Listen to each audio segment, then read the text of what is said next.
Yes, we are. Pleasure to meet you both. Now, you're in town, of course, for live dates. How do English audiences react to Maroon 5 live, as it were? They're great crowds. I mean, some of our best shows were at Brixton, and a lot of our fondest memories of touring are definitely in England. We love you people. I've often answered the question, you know, where do you prefer playing the most? And I've always said the UK.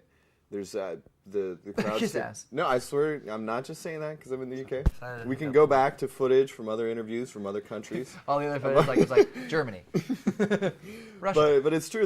I don't know. People are really passionate. I think that like music is more part of the culture here than a lot of other places.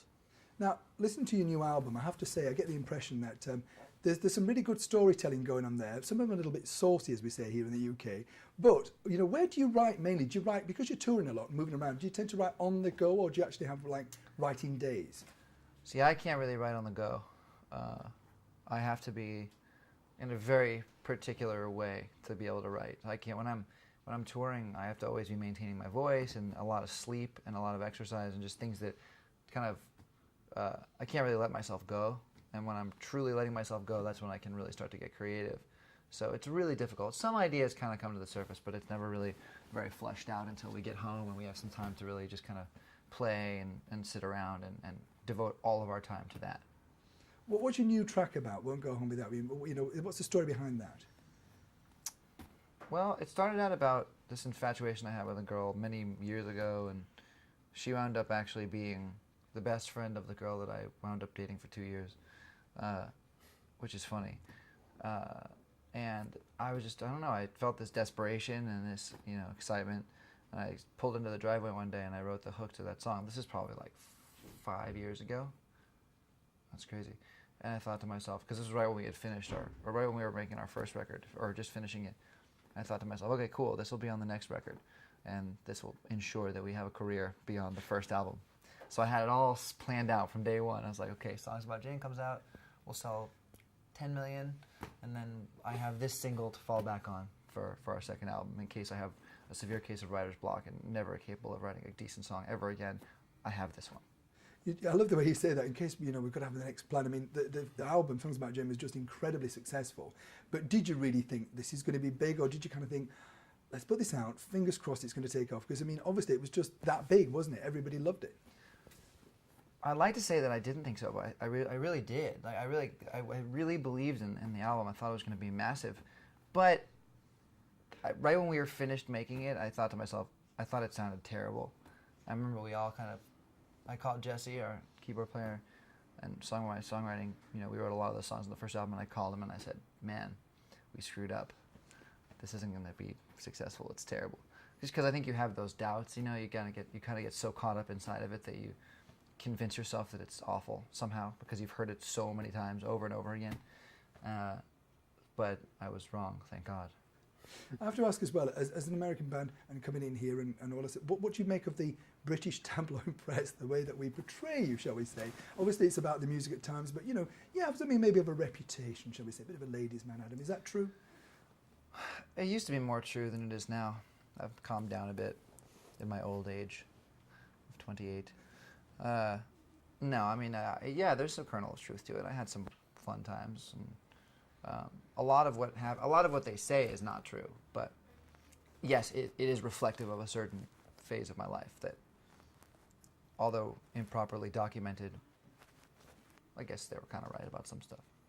We ask all our, famous faces on the show this. Are you green at all? You know, did you try? I mean, it must be hard to be green travelling around the world as you guys do. I often wonder with bands, how do you become green? But are you? Have you got those issues? Yeah, we tried to make our tours carbon neutral by donating back to organizations that are trying to spread awareness about these sort of environmental issues. But it is difficult. But we try to do everything we can. We fuel up our jets with trees. Yes. Makes for a smoother ride. So we're coming close to the festive season, and then hopefully you get a break. But what's the next plan? What have you got planned for 2008 for Maroon 5? Just more touring. You know, I think the cool thing is we're realizing that we're an international band. We've got fans all over the world, and we want to reach as many of them as possible. So that's what we're going to focus the first half of next year doing. Yeah, this next year we're gonna be able to go to a lot of places that we haven't had time to go to yet. You know, the songs about Jane, during that whole tour, there just wasn't enough time to get everywhere. So we're gonna see some new places next year, which is exciting. China would be great, which would be nice because eventually they're gonna rule the world. So start brushing up on our Chinese. Boys, it's been a pleasure to meet you. Good luck. You're naughty, but good luck. Somebody said that to me today, actually, about China. He said, you do realise it'd be ruling the world. Yes. And I thought, okay, better learn that language then. Yes. Yeah. All right, we're back up to speed. Okay, cool. Dan, are you ready? Yeah. So I'm here with the guys from Maroon 5. You're right, guys. Pleasure to meet you. Cool. You're playing Wembley, I believe, on December the 2nd. Is that right? It is correct. Are you looking forward to playing that gig, guys? Yes. Oh. Can we have that gig because it was just right at the top, right? We're just All gonna right, see mate. what this Everybody, is. shut up! Are they too loud in there? They're too loud now. Sorry. Won't happen again. Okay. My mum is. She's more polite than I am. Sean, Sean. It's the other Okay, room. let's go. No, it's in the corridor, this door. Okay. Okay, still speaking.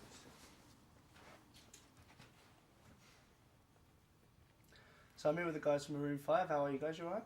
Still Doing good. great. Yeah. So you're playing your new London gig on December the 2nd. Is that right? Yes, at Wembley. Will you enjoy that gig? I hope that we do enjoy it. Hope What- I don't fall on my face or anything.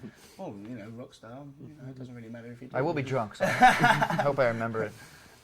So what does, performing in England bring to the whole scene, if you like? We were just talking about how we love performing in England, but also just Wembley is one of those places that you associate with rock, grandeur, and all those great shows from the past, and Queen, and all those things. And that's one of the best shows We're ever. not playing Wembley Stadium, though. It's Wembley, the name Wembley.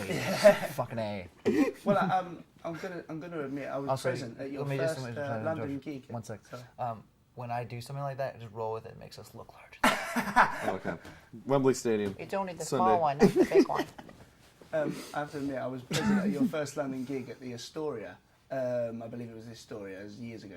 And when I was in college. Astoria, that was really one of the first ones. Yeah, huh? yeah. I think it was your first day when you were doing the Songs About Jane album. Yeah, well, we did. We played that little place, Barfly, remember? Oh, yeah. What was the And place then in Astoria, Camden? I think Astoria might have been the next one. Oh, that was, Barfly was in Camden. Barfly was in Camden. And then And Astoria And might have been also the next one. Water Rats.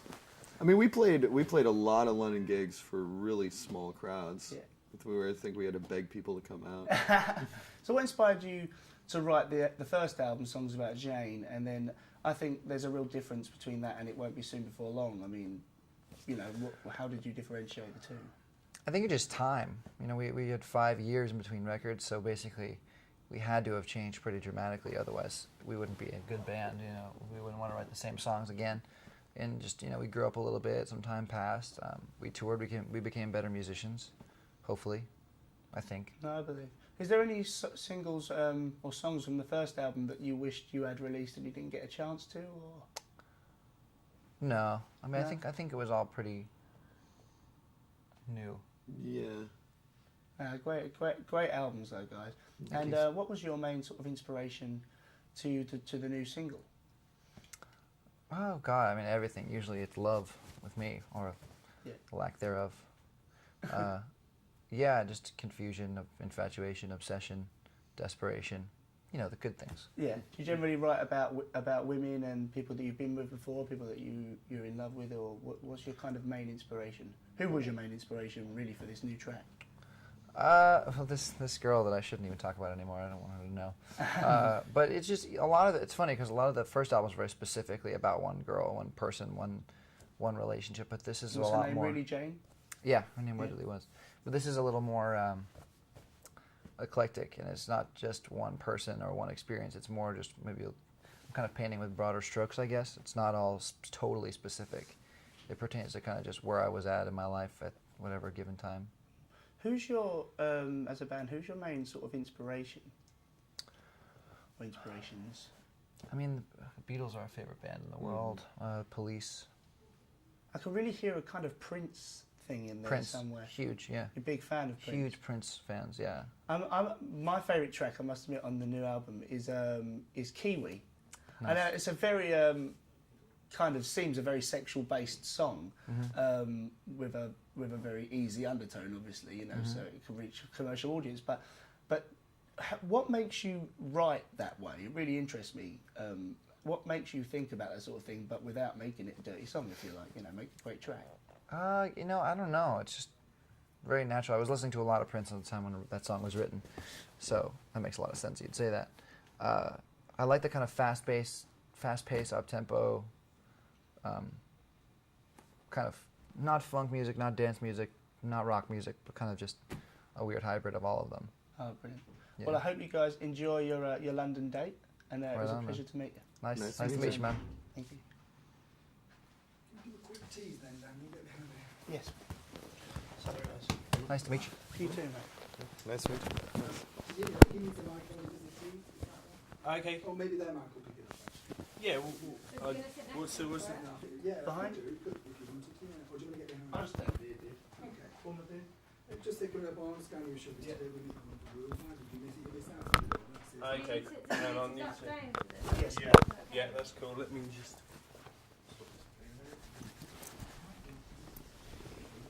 Thank you. How's that hold? That's fine for me. Yeah. Yeah. Are you Still going to there. be in this one? Are you doing it? Please. Oh, it's still there or? No, that's fine. That's Oh yeah. absolutely Cool. fine. Cool. Do you want them to do the if you miss it, No, you no, miss if you it? say all of that, Oh, okay. so you can't. If they just wave or something. Okay. Coming up today on Sky News Showbiz Online, I'm here with Maroon 5. If you miss it, you miss out. Right, swap them up and keep it rolling, sweetie. You love this, boys. Oh yeah. I won't be able to get up from this, you know. Are you ready? Is that a good shot? Yeah, that's great. Thanks. Hi, Neil Sean here on Sky News Showbiz, where we talk all things Maroon 5. That's later coming up on Sky News Showbiz today. That's a take. Thank you, boys. Thank you. It's really Thank nice you. to meet you. I really Nice enjoyed to meet meeting you you. too, Thank man. you so much. Come and Nice see to you, meet you. actually.